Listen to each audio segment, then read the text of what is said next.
Brilliance Audio presents the abridged recording of A Rose for Her Grave by Anne Rule, performed by Laural Merlington. The names of some individuals have been changed. Bluebeard, La Barbe Bleue, the story of the wife killer of fairy tales and folklore, has been part of the world's popular culture since 1697.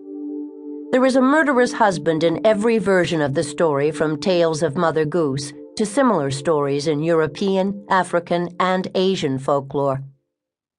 The essentials of the oft-told horror tale are the locked, forbidden room, the wife's curiosity, and her 11th-hour rescue.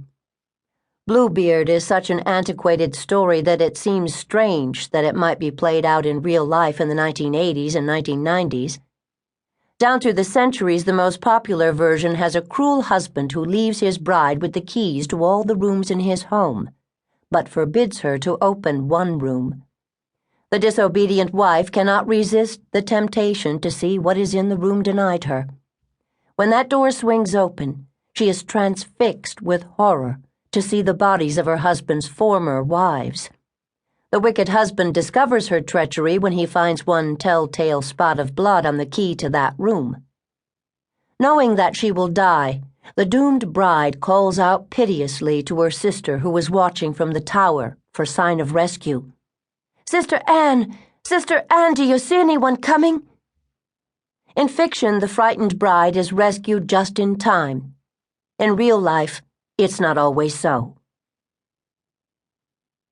He was a man who hated women, truly hated women.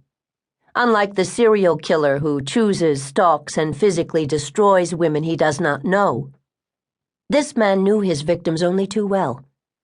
The serial killer is addicted to murder. Bluebeard was addicted to his own greed.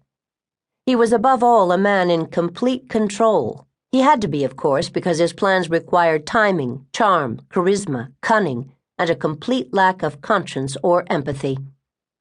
He was handsome and boyish, and his victims never saw the danger in his eyes until it was far too late.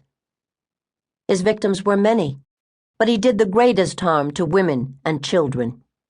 He wanted a family. He insinuated himself into a number of close families and became something of a cross between the young uncle and the oldest son.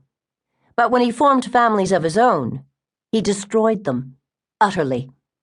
Unlike the serial killer whose crimes invariably have aspects of sexual aberrance, Bluebeard was more stimulated by an expensive car than by the women who desired him. He only used their passion to gain those things he wanted more. A Rose for Her Grave is the story of that man and of the King County detectives and prosecutors who sought to stop him from acting on his obsessions.